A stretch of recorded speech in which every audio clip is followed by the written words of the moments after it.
Now let's learn how to use our graphing calculators to help us graph things, okay? So we don't have to do everything all by hand.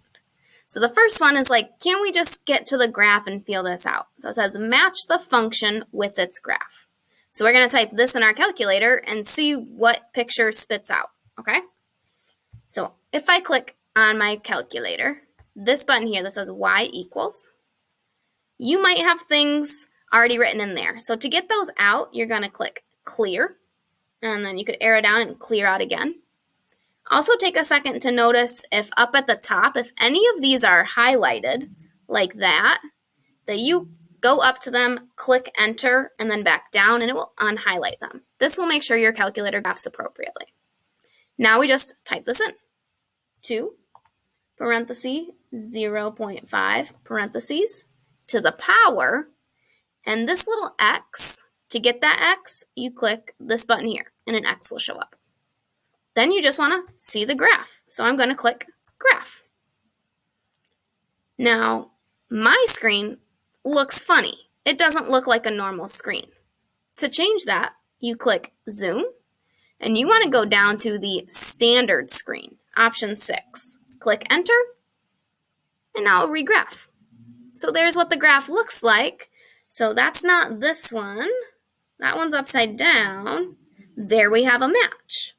So this must be graph C. Now let me try this one. Go back to y equals, clear that out, and type in this. -2 parentheses 0.5 parentheses to the power x. And then graph. Oh, sorry, it's a little bit of a glare. There's that one, which is this shape right here, starting from the bottom going up. So option B. Now let me check this one. Y equals, clear, 2 parentheses 2 to the power x, and graph. Let's see, I know I used B and C, so this graph, it's got to be one of these two. These ones go the same direction. So this is graph A. So this one should be graph D. Let me double check real quick. Y equals -2 parentheses around 2. X is still in the exponent spot. That's good. Click graph. And I do get that shape. Cool. So this is how you can just view what a graph looks like. This is kind of a good way to check whether your sketch looks like what it should look like. Now let's practice one step farther. How do I get an accurate sketch on my paper? Because I want to make sure you know the actual points involved. So what we're going to do is evaluate the function for each value of x in the table, and then graph the function and identify some stuff about it, like what we just did. So for this equation, let me show you how you can get this exact table right away in your calculator. Okay, I want you to be able to use this as a tool, so let's practice that. It starts the same way. Go to y equals and type that in. So let's clear that out. -4 Start over, Miss Callan. Negative parentheses around 4 to the power x. Now, instead of clicking graph right away, see how right above the button graph it says table? You can view a table. Click this button first, second, and then graph, and it will bring you to a table that's just got everything filled in. Now, our table, we want it to start at -2. So I can make this jump right to -2 because yours might not be there. You could just go up and down if you want to. That works fine. But if you're in like the hundreds or something and got to get there quickly, click second and this button and just tell your table to start at -2 and go up by 1 each time. Then go second graph to get back to your table. Now it starts at -2, and I can fill this in. -2, the y value is -0.063. At -1, it is-0.25. At 0, it's -1. At 1, it's negative 4. And at 2, it's negative 16.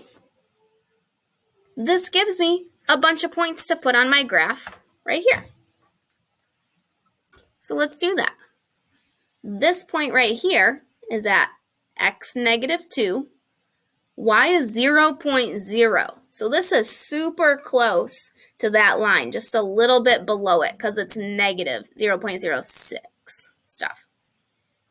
I'll try this one. X is negative 1 and then negative 0.2.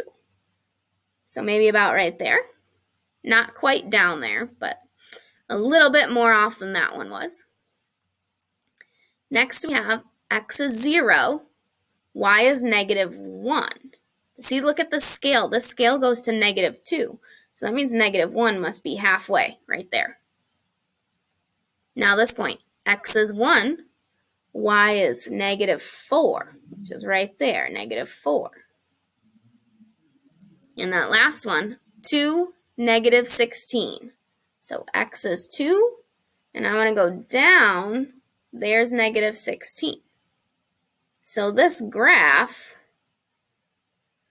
looks something like that. And y'all, you could check it right here. Just click graph and see, yep, we got the same shape. We did it right. Now let's answer these follow-up questions, kind of like from the first page. The y-intercept, I can see it on my graph and I can see it in my table. That's this a value. The y-intercept was negative 1. The domain for any of these functions, x equals r. The range is about your y values, and it's always going to be compared to 0. See how all of our y values are negative? So these are going to be less than 0. That's where the negative numbers are. Is this reflected? Yes, it is. See how it's all going down on the bottom of the graph? That's a reflection. And last thing, is it a vertical stretch or shrink or nothing? That depends how far away this number is from 0. This number is one space from 0. That one, if you recall from the first page, means there is no change. You got to be either more than 1 away or less than 1 away to have a change going on. Let's try number 6. Fill in the table. Well, type that equation in your calculator. So let's go y equals, clear out what's there, and let's type this in. For that fraction, I'm just going to put it in parentheses. So parenthesis, 3 divide 2, close it. And then I have more parentheses for 0.25, close it, to the power x. I want the table. So to get to that table, click second, graph, and it's already ready to start at negative 2. Let's fill in the numbers.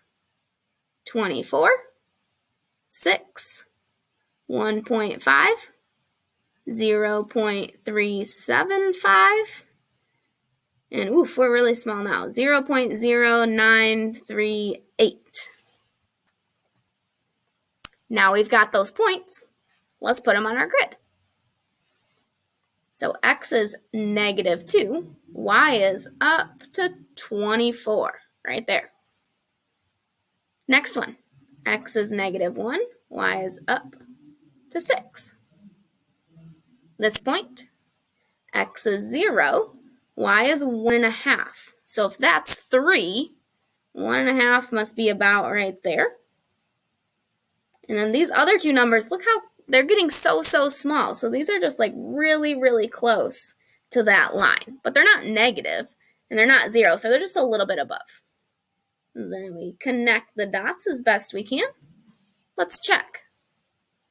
If I click graph, look, we got the same shape going on. We did it right. Now let's answer these follow-up questions that are all going to be about that a value. Your y-intercept is that a value. So you could write it 3/2, or if you were looking at your table and you were like, oh, that was 1.5, either answer is fine. The domain for anything is all real numbers. This range is all positives. This is not reflected because it's positive. And because that a value is over 1, it's a stretch.